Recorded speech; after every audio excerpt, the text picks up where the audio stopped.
2013년 2월에 당시 부교육자로 사역하던 오금제일교회에서 성지순례를 다녀왔습니다. 한 20명이 조금 안 됐던 것 같고 한 17명이 이렇게 다녀왔는데요. 성지순례는 보통 출애굽 경로로 가는 성지순례가 있고, 그리고 사도행전 경로로 가는 성지순례가 있어요. 사도행전은 이제 터키와 그리스, 이렇게 소아시아와 이렇게 마게도냐, 성경에 나와 있는 지역, 그쪽으로 이렇게 가게 되고요. 출애굽 경로는 말 그대로 이집트부터 시작을 해서 이렇게 홍해를 건너 이스라엘로 들어가는 그런 경로입니다. 저는 출애굽 경로로 다녀왔는데요. 이집트에 도착해서 피라미드도 보고 스핑크스도 보고 이집트 박물관에 그런 전시물도 보고 나일강에서 배도 타보고 아이고 좋더라고요. 그런 후에 이제 수에즈 운하 지하 터널이 있어요. 지하 터널을 지나 시나이 반도로 들어가게 되는데, 마치 이제 홍해를 건너는 것처럼 수에즈 운하 지하 터널을 건너서 시나이 반도에 들어가게 돼요. 그 시나이 반도에서 처음 방문하는 곳이 바로 오늘 본문의 배경이 되는 마라입니다. 현지에서는 오윰무사 이렇게 부르는데요. 오윰은 우물 또는 샘물이라는 뜻이고, 무사는 모세의 우물, 그런 뜻이에요. 사진에서 보시는 것처럼 황량한 곳에 우물 하나 텅그러니 있는 거예요. 우물 하나 텅그러니 있고, 이곳이 오늘 성경에서 나오는 바로 그 우물이다 하기는 어렵죠. 사실 그렇지는 않을 것입니다만, 관광지로 개발한 것 같고 여하간 성경을 생각나게 하는 장소인 것은 틀림없는 것 같고요. 또 그 부근인 것은 분명해 보여요. 다음 그림 보실까요? 네, 네, 접니다. 저 시절에 저를 못 보셨을 것 같아서 성경에 나와 있는 마라의 우물, 바로 그 우물은 아니겠지만, 그러나 마라의 우물과 이 현지에 있는 우물이 확실한 공통점은 있어요. 물을 마실 수 없다는 거예요. 저기 사진에서 잘 보이는지 모르겠습니다만 약간 그늘져 있는데요. 물이 너무 더러워요.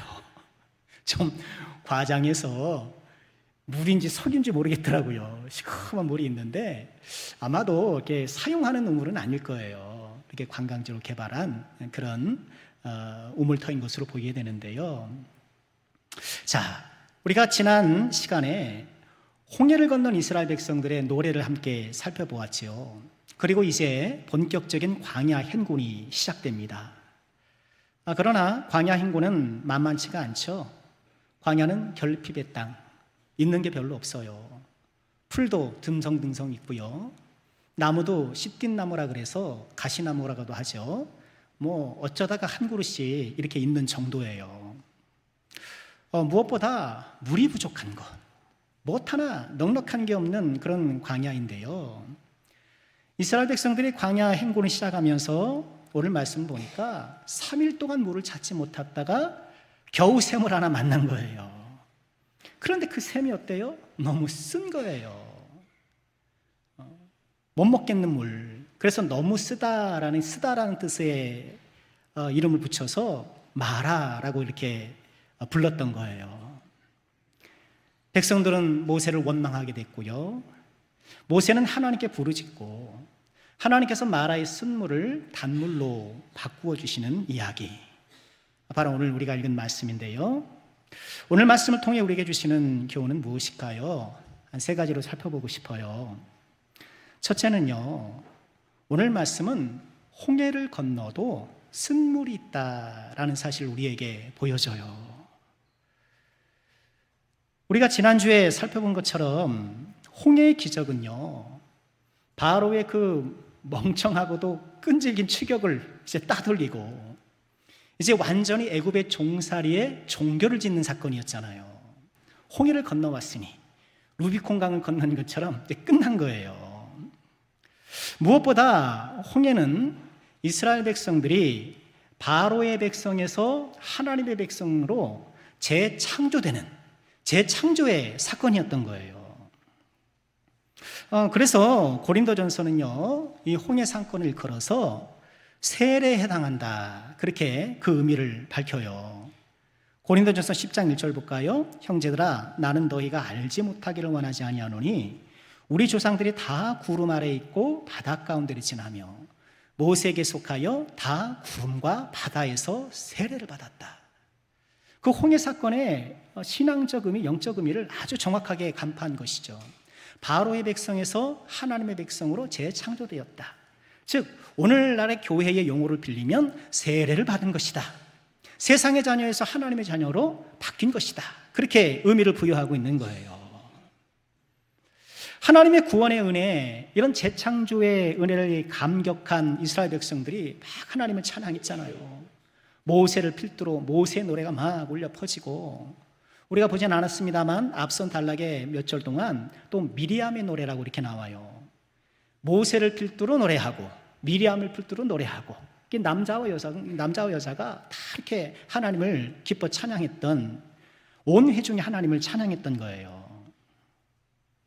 그런데 이런 하나님의 놀라운 기적을 경험했으면, 하나님의 은혜 가운데 바로의 바로의 백성에서 하나님의 백성으로 옮겨져 왔으면 이후 그들의 삶은 이 탄탄대로가 펼쳐져야 되는 것이 맞지 않을까요?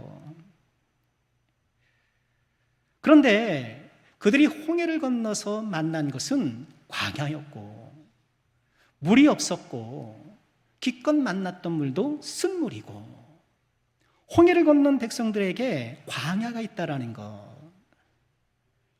여기서 우리가 발견하게 되는 사실이 무엇인가요? 우리가 예수님을 믿어서 하나님의 자녀가 되고, 또 우리 인생의 어떤 시점에서는 하나님의 은혜를 마치 홍해를 건너는 것처럼 크게 받는 때도 있잖아요. 그렇다 하더라도 우리가 이 광야 인생의 고난과 시련에서 완전히 자유로울 수는 없다는 거예요. 아브라함을 보세요.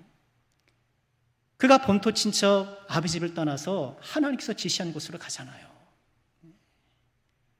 가나안으로 이주해온 아브라함은요, 가는 곳마다 하나님께 제사를 드려요. 얼마나 믿음이 좋은지. 그런데 성경은 이렇게 가나안에 이주해온 아브라함 이야기 이후에 그 가나안에 큰 흉년이 들었다, 이렇게 말씀을 해요. 고향이나 친척과 아버지 집을 떠나는 것이 뭐 쉬운 일입니까? 인생일 때 결단을 하고 하나님의 말씀에 인생을 걸고, 우리가 찬송하는 것처럼 인생을 걸고 완전히 삶을 변화시킨 것 아닙니까? 결정했던 것 아니에요? 그리고 가는 곳마다 그렇게 하나님 앞에 제사를 드리고 믿음 생활을 잘 했으면 있던 흉년도 사라져야죠. 흉년이 오다가도 도망가야죠. 그런데 그 약속의 땅에 흉년이 찾아오더라는 거예요. 바울 사도도 보십시오. 아시아에서 전도하다가 길이 막히는데 드로아에서 환상을 보잖아요. 바다 건너 마게도냐 사람 하나가 나오더니 와서 우리를 도우라.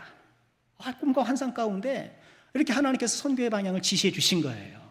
하나님께서 가르쳐 주셨구나 생각하고 바다를 건너, 에게를 건너, 우리 치면 현해탄을 건너 이렇게 마게도냐로 갔던 거예요.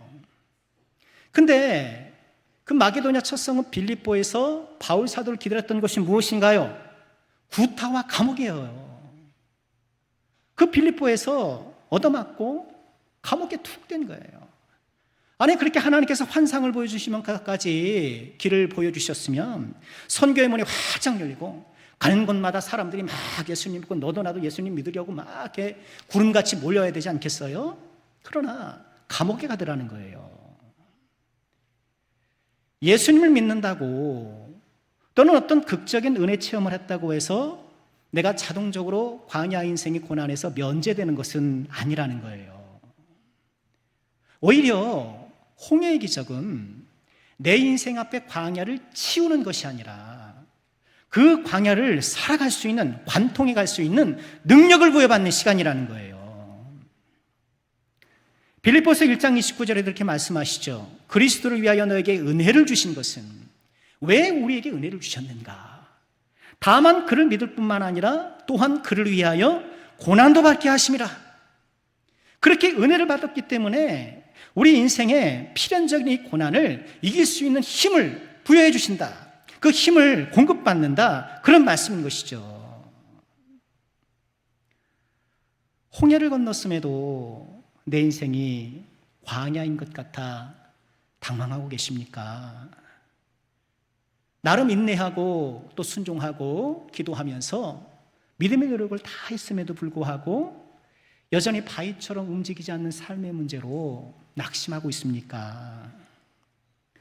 홍해를 지나도 광야가 있을 수 있다는 사실을 생각만 하더라도 우린 덜 당황하게 되고, 중요한 것은 무엇인가요? 그 광야에 나 홀로 있는 것이 아니라 하나님이 함께 하신다는 거예요.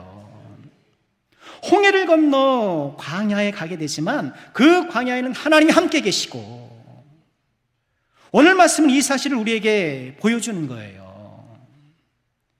내 인생 광야 가운데 여전히 끝이 안 보이는 것 같고 터널의 빛이 보이지 않는 것 같은 상황이라 하더라도 우리 하나님께서 나와 함께 하심을 다시 한번 꼭 기억하시고 믿음의 용기를 내시는 주의 종들 다 되시기를 주의 이름으로 축원합니다. 감사한 것은 이 광야 인생 가운데 하나님이 함께 하시는데 그 하나님이 어떤 하나님이냐는 거예요. 오늘 말씀은 그 하나님을 일컬어 쓴물을 단물로 바꾸시는 하나님이다. 우리에게 그렇게 소개하고 계셔요. 쓴물을 단물로 바꾸시는 하나님. 우리가 보았던 것처럼 사흘 동안 행군했던 이스라엘 백성들이 결핍의 땅 광야에서 사흘간 물을 얻지 못해요. 식순환이 벌어진 거예요. 이 말씀의 흐름을 보면은요, 이제 시내산을 가기까지 계속 어려움을 당하는 일이 나와요. 식순환이 있고 그 다음에는 식량난, 그래서 만나와 메추라기를 주셔요. 또 식순환이 생겨요. 더 큰 식순환이 생겨요. 그때 또 하나님께서 물을 주셔요. 그리고 이제 아말렉이 이스라엘을 괴롭히는 전쟁이라는 상황이 펼쳐져요. 시내산에 가기까지 이런 4가지의 고난이 이스라엘 백성들을 괴롭히는데, 오늘 사흘 만에 겨우 만난 우물, 그러나 너무 써서 마실 수 없었다는 거예요. 오늘 이스라엘 백성들이 광야에서 쓴물을 만난 것처럼 우리도 이 광야 인생을 살아가면서 인생 쓴물을 만날 때가 있죠. 그렇죠. 지금까지 살아오시면서 쓴물 나는 순간이 없는 사람이 어디 있겠어요. 나름 헌신했던 회사가 나를 냉정하게 대하고, 믿었던 그 사람이 결정적인 순간에 내게 등을 돌리고, 내가 야심차게 공대로 계획했던 일들이 실패로 끝나고, 내가 나름 내 인생의 중요한 어떤 포인트로 여겨서 우리 젊은이들 열심히 공부했는데 아니 그만 합격하지 못했고, 세상은 그러잖아요. 땀은 배신하지 않는다? 뭐야, 땀이 왜 배신 안 합니까? 열심히 땀 흘려도 얼마나 배신을 많이 당합니까? 건강 하나는 자부했는데 갑작스런 질병이 습격해 오기도 하고, 뜻하지 않는 사고로 내 삶이 휘청거리기도 하는 거예요. 우린 인생 쓴물을, 우린 다 쓴물 인생을 살아가는 그런 사람들이잖아요. 게다가 이런 인생 쓴물은 겹쳐서 오더라고요. 질병의 쓴물이 찾아오면 경제적 쓴물도 찾아오잖아요. 우리가 부르는 복음성가에 그런 가사가 있잖아요. 인생이 힘들고 고난이 겹칠 때에, 인생이 힘들고 안 그래도 힘든데 고난이 겹쳐오더라는 거예요. 쓴물 정말 나죠. 윗속에서 신물 나고, 윗속에서 신물 나는, 쓴물 나는 쓴물 인생을 살아가는데, 이런 쓴물 인생을 살아가는 우리들에게 오늘 말씀은 큰 소망이 아닐 수 없는 거예요. 하나님께서 마라의 쓴물을 단물로 바꿔주신 오늘 말씀은 인생 쓴물로 인해서 마음에 눈물을 흘리는 우리 모두에게 소망이 아닐 수 없는 거예요. 마라의 쓴물을 단물로 바꾸신 우리 하나님의 은혜 가운데 우리 인생 쓴물이 단물로 바뀌는 귀한 역사가 나타나길 주의 이름으로 축원합니다. 하나님이 어떻게 쓴물을 단물로 바꿔주셨을까요? 주의해야 할 것과 주의를 기울여 해야 될 것 두 가지가 있어요. 첫째, 주의해야 할 것은요, 원망이에요. 이 쓴물을 만난 백성들이 맨 처음 보인 반응이 뭔가요? 원망이었어요. 24절이 그렇게 우리에게 보도하죠. 백성이 모세에게 원망하여리되 우리가 무엇을 마실까? 원망하는 거예요. 사흘이나 물을 못 찾았으니까 원망하죠. 여러분, 하루 동안 내가 물을 못 먹어봐요. 하루가 뭡니까? 반나절 뜨거운 광야에서 물을 못 먹었다고 생각해 보세요. 사흘 동안 참은 것 굉장히 잘 참은 걸 수 있어요. 저는 못 참을 것 같아요. 그러니 이들의 원망이 한편으로는 이해할 만해요. 그래서 그랬는지 하나님께서도 그들의 사정을 감안하셨는지 그들의 원망에 대해서 지적적으로 질책하는 말씀은 아직 안 하셔요. 야, 너가 원망하냐? 아직 그러진 않으셔요. 그러나 아쉬운 것은 사실이에요. 홍해의 기적을 눈앞에서 보았던 사람 아닙니까? 여러분 어떻게 생각하세요? 홍해의 기적을 눈으로 본 사람과 우리처럼 책으로 본 사람, 누구 믿음이 더 좋을 것 같아요? 눈으로 보면 더 좋을 것 같죠? 그런데 꼭 그렇지는 않더라. 눈으로 보았던 책으로 보았던 하나님께 은혜 받는 사람들이 믿는 거예요. 그들의 원망이 이해할 만은 하지만 잘한 것은 아니잖아요. 불과 사흘 전만 하더라도 홍해 해변가에서 막 소고를 치면서 모두가 하나님을 그렇게 높여 찬양했는데 그렇게 사흘 전에 높여 하나님을 찬양하던 사람들이 사흘 후에는 원망의 소리를 높이고 있는 거예요. 안타깝죠. 인생 쓴물을 만났을 때 우리도 원망하기 쉬워요. 부모 잘못 만나서 나는 왜 부모를 그렇게 만났는가? 배우자 잘못 만나서 또는 친구 잘못 만나서 뭔가 내 인생의 쓴물의 순간을 맞게 되면 누군가를 원망하기 쉬운 것이 우리예요. 그런데 분명한 것은 원망은 도움이 안 돼요.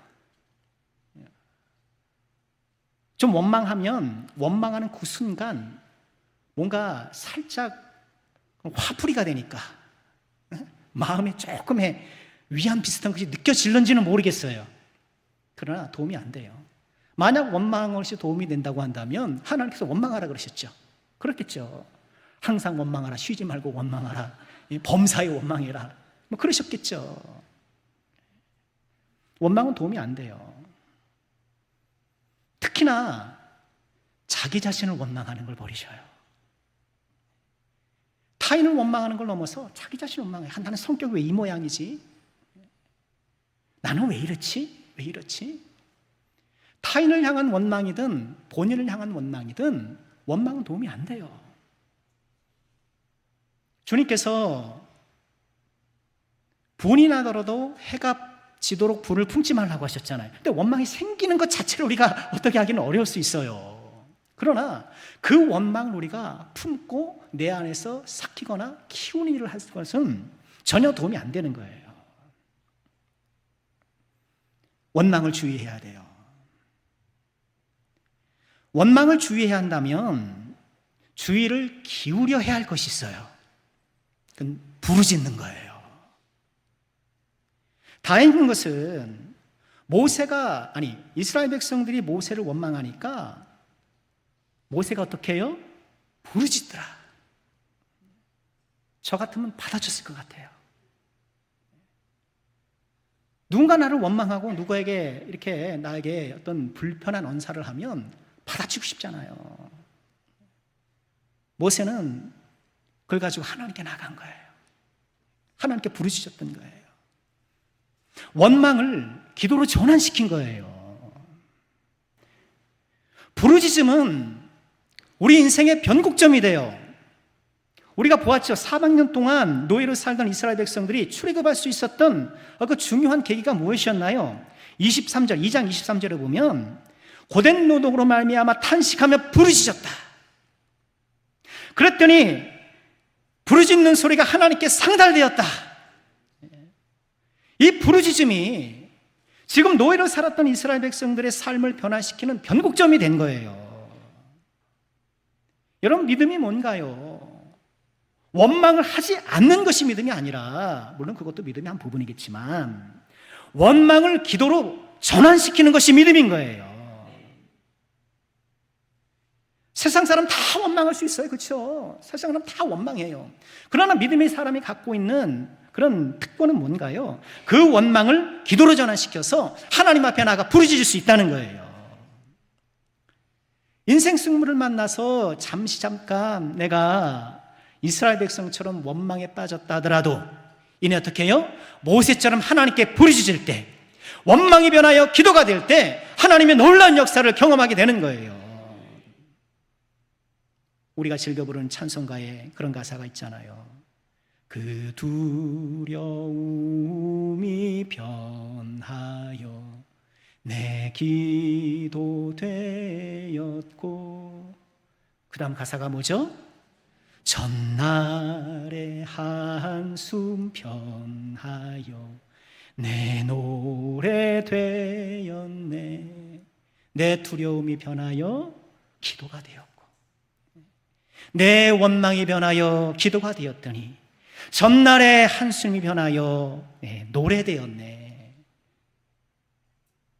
인생 쓴물을 맞아 마음에 솟아나는 원망, 혹 그렇다고 한다면 그 원망에 잠식당하고 원망에 붙들릴 것이 아니라 그 원망을 기도로 전환시켜 주님께 부르짖음을 통하여서 한숨이 기쁨이 되고 노래가 되는 하나님의 놀라운 역사를 경험하시기를 주의 이름으로 축원합니다.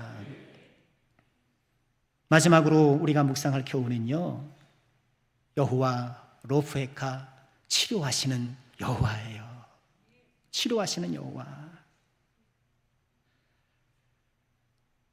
저 로프에카가요, 이제 원래 라파 그러잖아요. 여호와 라파. 근데 본문의 어떤 정확한 발음은 로프에카인데요, 여호와 라파 이렇게 불러도 괜찮아요. 그런데 오늘 본문의 표현대로 설교 전부터 그렇게 잡아보았는데요, 오늘 말씀에서 하나님께서는요, 마라의 쓴물을 단물로 바꿔주심을 통해서 이스라엘 백성들의 현실적인 필요를 채워주셔요. 그런데 25절은 하나님께서 이렇게 마라의 물의 성질을 바꿔주셨을 뿐만 아니라 이스라엘 위에 법도와 율례를 정하시고 그들을 시험하셨다, 이런 말씀이 등장해요. 25절 보실까요? 모세가 여호와께 부르짖었더니 여호와께서 그에게 한 나무를 가리키시니 그가 물에 던지니 물이 달게 되었다. 그런데 거기서 쓴물이 단물로 변한 바로 거기서 여호와께서 그들을 위하여 법도와 율례를 정하시고 그들을 시험하셨다, 이렇게 말씀을 해요. 여기서 말씀하시는 시험은 뭔가요? 넘어뜨리려는 시험이 아니라 성장시키려는 시험이잖아요. 성경의 시험은 두 가지잖아요. 하나님의 사람들을 흔들어서 무너뜨리려는 마귀의 시험이 있고, 하나님을 강하게 성장시키고 또 세워주는 하나님의 시험이 있잖아요. 하나님께서 사람을 시험하실 때가 있죠. 대표적인 인물이 누군가요? 창세기 22장의 아브라함. 하나님 시험하셨잖아요. 아브라함 망가뜨리려고 그러신 게 아니잖아요. 그를 세워주려고 시험하셨잖아요. 하나님께서 사람을 시험하신 두 번째 사례가 바로 오늘 본문 말씀이에요. 오늘 본문도 역시도 이스라엘 백성들을 더욱 강하게 하시려고 시험하시는 거예요. 그런데 왜 쓴물을 단물로 바꿔주신 그 현장에서 이 말씀을 하시냐는 거예요. 나중에 하셔도 되잖아요. 전에 하실 수도 있었고. 이것은요, 쓴물을 단물로 바꿔주신 일과 하나님께서 이스라엘 백성들에게 법도와 율례를 주신 일이 서로 깊은 연관성이 있다는 것을 우리에게 보여줘요. 이어지는 26절 보실까요? 이르시되 너희가 너희 하나님 나 여호와의 말을 들어 순종하고 내가 보기에 의를 행하며 내 계명에 귀를 기울이며 내 모든 규례를 지키면 내가 애굽 사람에게 내린 모든 질병 중 하나도 너에게 내리지 아니하리니 나는 너희를 치료하는 여호와임이라. 이렇게 말씀을 하셔요. 즉 하나님께서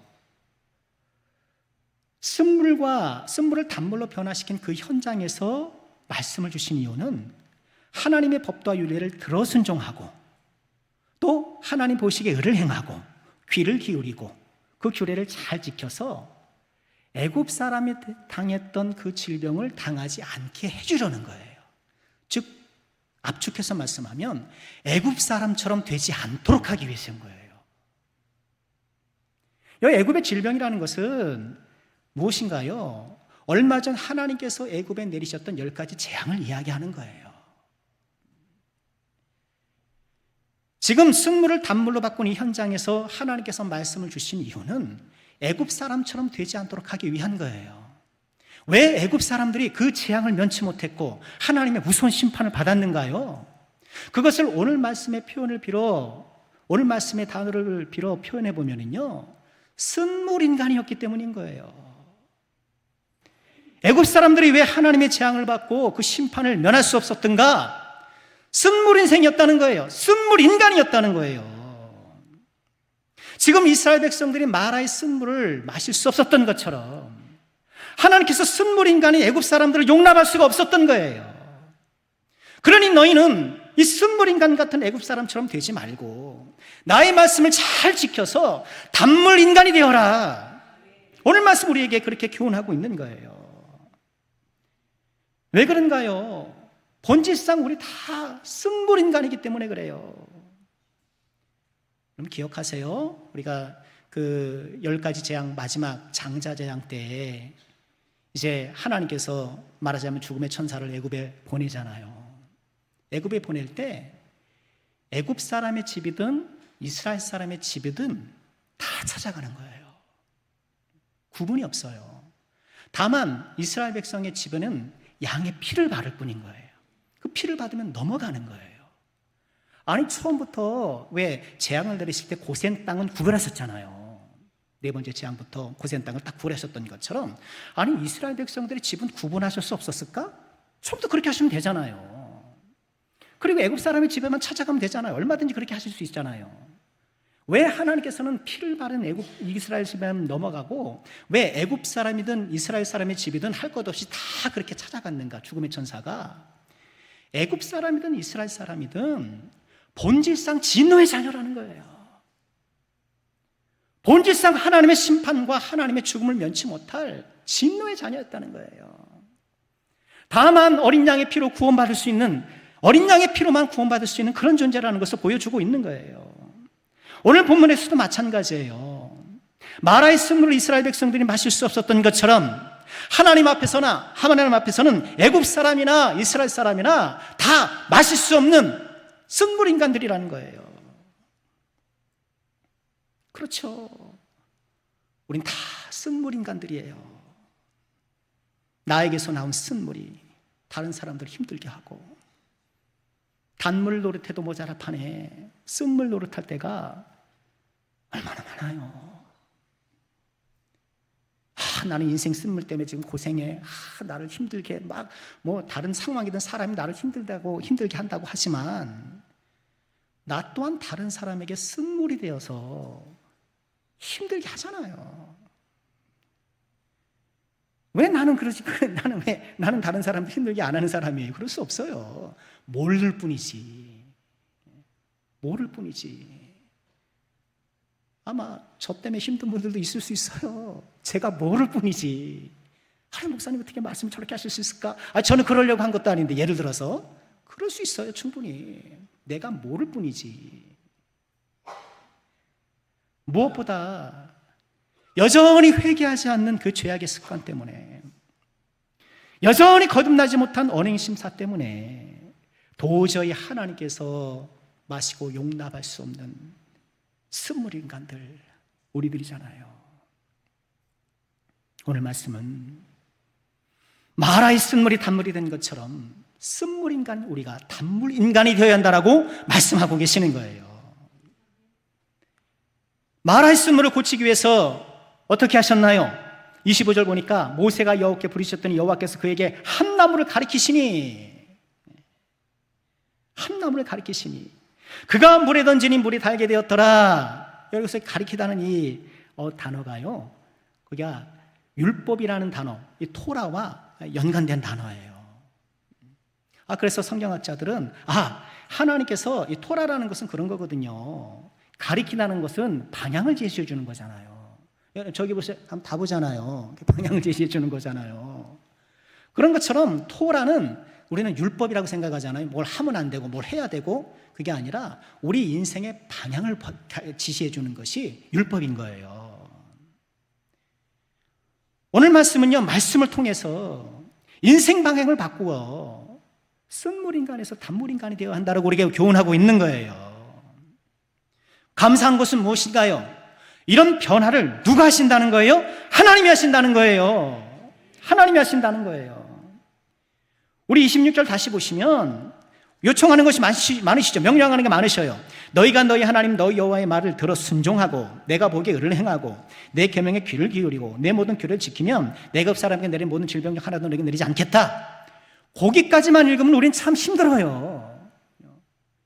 늘 우리는 들어 순종해야 되고 하나님의 눈앞에 의로운 사람이 되어야 되고 계명에 귀를 기울이고, 여러분 여기까지만 끝났으면 우린 참 힘들 수 있었어요. 근데 마지막 문장이 있는 거예요. 나는 너희를 치료하는 여호와라. 나는 너희를 치료하는 여호와라.